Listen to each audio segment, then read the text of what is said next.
morning, beautiful. It's great to be here. It's actually public holiday today, but that's no reason for me not to stand on my lawn, show you the beauty of autumn and talk to you about something awesome and useful, hopefully at least. So let me get on with that. First I have to show you something wonderful. This is a mowed lawn. My beautiful neighbour, I was just having a chat with him yesterday and I explained that my husband's not able to mow the lawn at the moment because of his sore foot. He said, "Oh, would you like me to do it?" I said, "Oh, wow, that'd be amazing." And kabow, it's already done. Good morning, Linda. So here's the lawn, no longer a crazy jungle of a thing. And here are the leaves, which of course are turning for the season. And see those brown ones up there, I did some pruning and I could not find the piece that I'd cut, so now I can. I knew I would. But let's look at the things that are beautiful, these lovely colours. This is one of the reasons to have a cherry tree, is to enjoy the foliage in the fall. And the magnolia is doing its, it's a bit less spectacular, but I still love it. Look at this, how the colours are changing. Greens and golds, and there are some reds there. Yeah, but that's actually a cherry leaf. What do you know? Surprise, surprise. So, contrasts. So we have some late roses, just a few, but they're still bright and beautiful from on the Wilhelm rose, and it's out of focus because the camera's confused about what to look at. There you go. And there's another one that I want you to see. I cannot prune the roses until after the shortest day. That is the law. Otherwise, I'll just wake them up and get them to grow, and then it'll get cold and all the new growth will get frozen and burnt by the frost. So they just have to stay how they are. But that means you get the odd late flower. And this is Maria Callas. It's a beautiful rose with a beautiful scent. So, what else can I show you? Oh, some very late iceberg roses, as in 2 or 3. Hang on, let's unhook this. Just one. There it is. Focus. It's beautiful. Oh, look at the veining on that petal. Good morning, Faye. It's lovely to see you. So, yes, it's just a garden of a few bits and pieces at the moment, but you appreciate the small glories. Look at the marbling on that leaf. See if I can get some focus on that for you. Oh, jeepers, don't fall over, Maddie. Come on, sort it out, camera. It's trying. Okay, step in the garden. Now I pulled the leaf off. Oh, well. There you go. Now you can see the detail. So, it's beautiful out here and it's very calm. Let me just show you the sky. And there it is. And you can hear the tui and not much else. It's really calm. So, now getting to the topic. All last week, we were practicing heart coherence on the fly, eyes open. Well, sometimes I said, close your eyes, go on, you can do it. And then we started, I said to myself, and I said to you, well, look, we've practiced heart coherence. And by the way, I hope you're still practicing it because it's a skill and it gets better and better and better the more you do it. Morning, Dave! And then I thought, well, we need to practice brain coherence as well. And how do you make your brain coherent? And the short version is you open your focus. Now, the Buddhist monks have been doing this for thousands of years. But I talked a bit about what an open focus is and how it changes your brain. Let me see if I can summarise that. If you are running from a tiger, your attention is very much focused on the tiger, the thing you've got to run away from. Hi, Erica. Hi, Shirley. Lovely to see you both. It's focused on where you are and, where's safety and where's danger. And it's focused on your body and how you're going to get from where you are to where you want to be and how long it's going to take you there, right? Your body, the environment, time. The tiger's part of the environment. And when you are running away from an emergency, your body's in stress. And your brain is firing very quickly and it's looking at the tiger and where you got to put your feet and, how to stay upright and all that stuff. And it does that very quickly. Morning, Christine. Morning. And the thing is, that's fine if you have to run away from a tiger. If you're a gazelle and you've run away from a tiger, about, at most 2 minutes or, a few minutes after that emergency is over, if the gazelle survives, it's back to grazing. It calms down, it shakes, whatever, and it just goes back to normal. The problem with humans, the amazing thing about humans, good, bad or indifferent, depends on how you use it, is that we can turn on that stress response just by thinking about a problem or a person or a memory or an anticipated event that we're scared about. And boom, we're back into running away from a tiger again. And then we all know what this is like when you have you wake up in the morning and you think, oh my God, I've got that interview with the boss today, and the last interview was horrible, and I know I'm going to feel really bad, and I know that when I come out of it, my co-workers are going to look at me with that smug face because they don't like me and they know I've had a hard time. Your brain goes into that rapid from thought to thought to thought to person to situation to memory to future anticipation, and every one of those little things that flits through your brain with its associated emotion, by the way, negative, fearful, angry, whatever it is, that's a neural net that fires. Boom, boom, boom, and it's like a lightning storm inside your head. And by the way, in case you think I'm making this up, I have seen a photograph in real time of what a thought looks like. And it looks like a lightning storm. But it's like a pebble that you drop in water and then it goes out, right? So that's fine, that's a thought, but if you have thought after thought after thought after thought about all these different things, you get all these crazy, it's like waves in a crazy storm. And it's chaos, and so the brain becomes incoherent because all the different compartments in the brain are firing incoherently. They're not talking to each other, they're compartmentalized, they're just busy looking for stuff to feel whatever it is about. Yeah, and that's a common thing, Linda, because that is the thing. You have a panic attack and you think, oh, God, when's the next one going to come? And just that on its own makes you fearful and makes you more prone to the next one. Been there, done that, know what it's like. Not to any great severe thing, but, I've done that journey. I have actually moved out of that, for which I'm very grateful. This is part of the process. So definitely, again, making my brain coherent was essential. So that's survival, and that's incoherence. And the key thing about that, which relates to what I'm talking about today, is that if you have this narrow focus that's going from this to that, person to situation to tiger to mother-in-law, which is, the classic thing, or scary man, or awful boss, or bad colleague, or awful traumatic memory that keeps coming back, boom, boom, boom, boom, boom, inside your brain, all this incoherent thinking and feeling and feeling and thinking. Narrow focus. It's a narrow focus, but it shifts very quickly from one thing to one person to one situation to one memory to one future event. That is the narrow focus, and it's painful. Oh my God, when you find out what coherence is like and you go back into that state, by which time, if you're doing that, the brain is in high beta, which means that it's cycling around 50 cycles a second, as opposed to low beta, where I think it's 13, 15, which is kind of comfortable conscious awareness. And moderate beta is like 25, if you're a bit excited because you've got to pay attention, because you've got an exam, but you're not stressed out, you're not wanting to, run or hide. High beta is painful, it feels bad. And then you feel bad and you have more bad thoughts, right? So that's incoherence. And you have the narrow focus. So the point of the open focus is that if you practice this, and it can be very challenging if you have this brain that is habitually in high beta, if you're just running around with a low hum or a high roar of anxiety in your head, and you just think this is normal, it takes a bit of training of your brain and mastering the anxiety monster to change that. Hi, Amanda. Hello, I know I've done this. Really, I have. And sometimes I still have to do it, but there's fewer and fewer things that send me into that state now, which is really nice.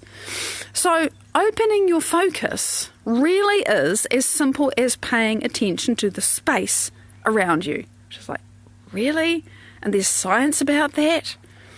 Yeah, it is totally. And we trigger ourselves into pure chaos with no positive result ever, because you're thinking those scary thoughts and you're feeling those scary feelings. And there's a loop that happens because, you think a fearful thought, you feel scared, and then that fearful feeling brings up more fearful thoughts, and round and round and round it goes. That's how that works. That pure chaos just grows. This is how you stop it. But I wanted to put this around in the context of self-judgment and in a critic today, just because I felt like giving this a focus other than fear and anxiety, but actually, it's all related.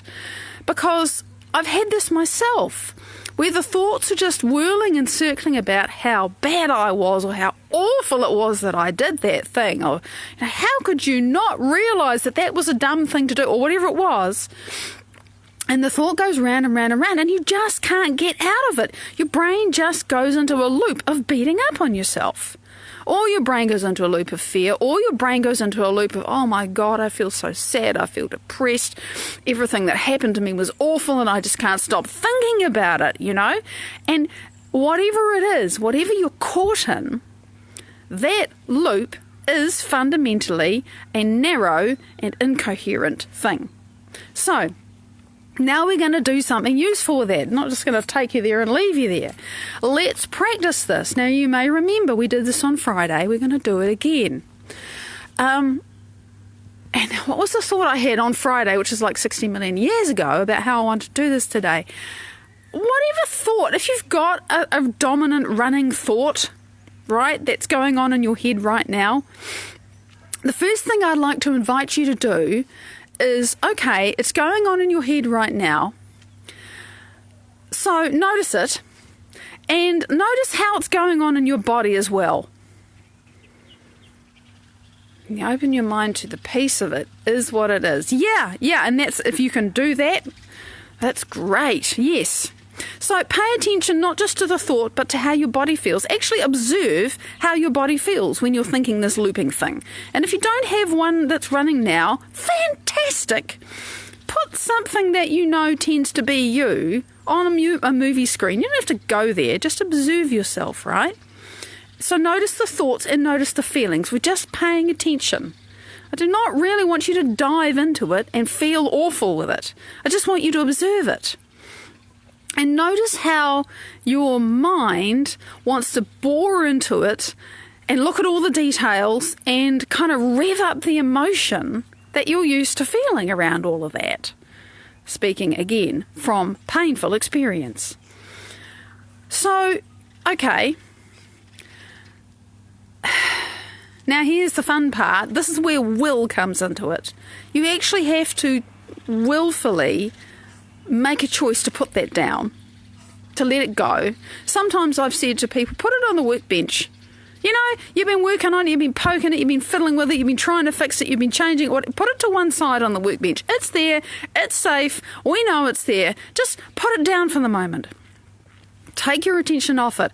And if you will, close your eyes, because there are things in your environment, some of them you recognise and many of them you don't, that remind you of this thought. It might even be, your own face or your own body or whatever, or something that's on your wall or something that's in the room and you've long forgotten that just because it's been in the room while you had that experience, it somehow very subliminally and subconsciously reminds you of it. Just close your eyes. And you're listening to me, so that's fine. You've got a voice in your ear. But, if you're doing this on your own, it's really good to put some sounds, and even sounds of nature are great, or music, but not with a beat and not with a voice. Music that is very still and usually not much rhythm, because rhythm, especially for me, grabs my brain and just, and then I can't think, I can't pay attention to anything except the music. Well, I'm a bit different that way. I know I'm different that way with sound. So put something on that you find soothing. Morning, Henry! And let go of what you can see, both with your eyes open and then with your eyes closed. There'll be internal pictures that relate to those thoughts. There will be a voice in your ear. Notice what it's saying and then consciously make a choice. Okay, I'm having a will, I'm having a thought, I'm making a choice that I'm going to let this go. And what I'm really getting you to do is to pay attention to what it is you're letting go, right? Morning, Cammy! Notice the temperature of that feeling and of those thoughts. Is it hot? Is it cold? Notice how your body feels. Does it feel frozen? Does it want to run away? Does it feel itchy? Does it feel like you want to jump out of your skin? We're paying attention, right? And this actually ramps it up and makes it stronger. But I'm making a point. So you're involving all your senses and you see how it gets bigger and bigger and bigger, but you are having one focus. Now, that's enough. I can feel that it's strong enough. Now you've closed your eyes and you're listening to me and you've paid attention to sense. You might even like to pay attention to what you can smell and what you can taste. And now put your spatial awareness, this is where it's really helpful to have your eyes shut. You can practice it with your eyes open later, into the space around you. That's an open focus. And you think, what? That's an open focus. Put your awareness into the space around you. You think, how do I do that? Well, it's often easiest to start with the space in front of you. So if you've got your eyes shut, feel the space around you in front of you. How much space is there between your body and the wall of the room that you're in? In front of you. And then what about, to one side of you, to the other side of you? Hi, Sanchia! Sense the space. Oh, I can feel that. Isn't it a relief? You start to pay attention to the space around you, the space in front of you, the space on both sides of you. And it's really interesting exploring, paying attention to all of that at the same time. But to do that, you have to open your focus. And it feels surprising. And you might notice thoughts coming into your head saying, but this thing, and you just keep bringing your awareness back to the space. And this is the challenge that we have, is that the brain gets busy and it doesn't want, it wants to keep obsessing about the bad thing. But you just keep drawing your attention back to the space. So at the moment, we're paying attention to the space in front of you and the space on both sides of you. Now, can you take your awareness of the space in front of you and both sides of you and make it go up? So that as well as in front and both sides of you, you're reaching up with your awareness, with your sensing. You're not looking, you're feeling the space above you.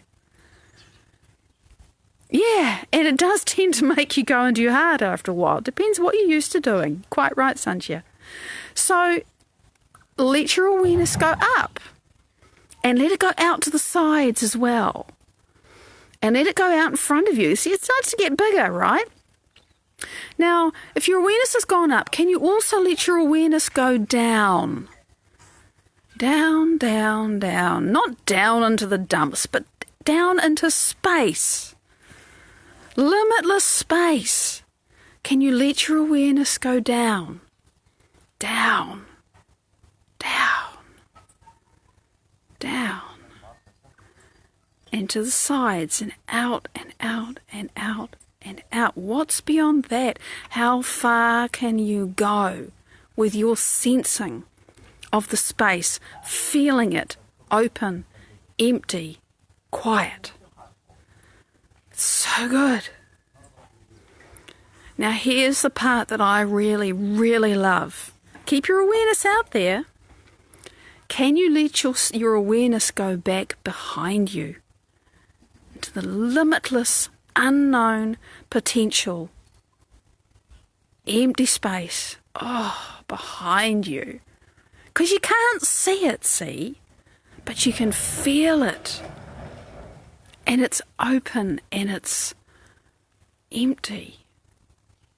It's not empty of thought or awareness or consciousness or frequency, but it is empty of structures and things. It is empty of everything except your awareness. So you open your space into that awareness. And you enjoy the neighbour's dog. Because it's all just part of the soundscape, but you are this awareness. And it's beautiful to get big. You just get bigger and more open. Open up. Allow yourself to feel that space. I can feel it from here. It's a beautiful thing to really play with this. Just open your awareness and let your awareness get bigger. And what you're doing, you can gently let that go if you wish, or you can stay there. I mean, I love being in this place. There's all kinds of stuff you can do there, but it's a skill, right? What you're doing when you, it's empty of everything, Erica. In fact, everything is there. But wherever you put your focus, you find that it's there. And it's beautiful. And what you're doing when you are sensing the space around you is you are firing up the cerebellum, and you're firing up the part of your brain that does a thing called proprioception. And proprioception is the awareness of your body in space. But if you, and it's useful, right? Because if you don't know where your body is in space, you bump into things and you fall over and you can't connect your hand with the cup you want to pick up. Really useful part of the brain. Pretty sure it comes from the cerebellum, which is the hindbrain, which is a big part of being able to stand up. Works with your ears, right? Because you've got that centre of balance in your ears. And when you fire that up, you get into being. This part, the crinkled walnut that we all think of as the brain, neocortex, frontal lobe, all about thinking, problem solving, creating, analytical mind, conscious mind, great. And then inside that you've got the emotional brain, the amygdala. That is the brain that you feel things with, you experience it. So thinking, doing, experiencing. But the cerebellum, the hindbrain, that is being. And when you open your focus, you go from that crazy thinking and your brain becomes more coherent, you see, because when you open out into that space, then, everything slows down, right? You get out of beta and you start to go into alpha at the very least. And more than going into alpha, you start to get into coherent alpha because the brain says, oh, thank God, all those crazy thoughts and really uncomfortable feelings have calmed down. Let's get these different parts of the brain talking to each other. Let's make some coherence here. And it feels so good. And there is actually, there's science. You can see it on a brain scan. So that's really what I wanted to share with you today, just to give you an opportunity to play with it. We're out of time.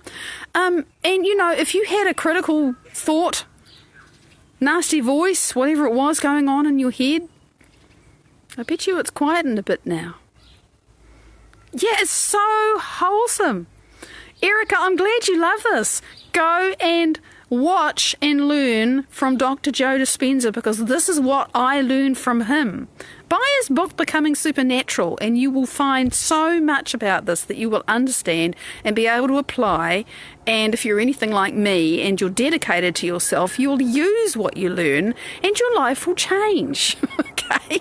That's me just raving about my hero. It really has healed my brain. This is what it is. Coherence. It was the missing piece. It was the thing I was looking for my whole life. And I had no idea what I was going to find when I started to learn how to do this. And this is like the thin skin on the surface of what's available to you. It's awesome. So much love. I'm so glad you love it. I do. This is my favourite place to be. Why do you think I do this every morning?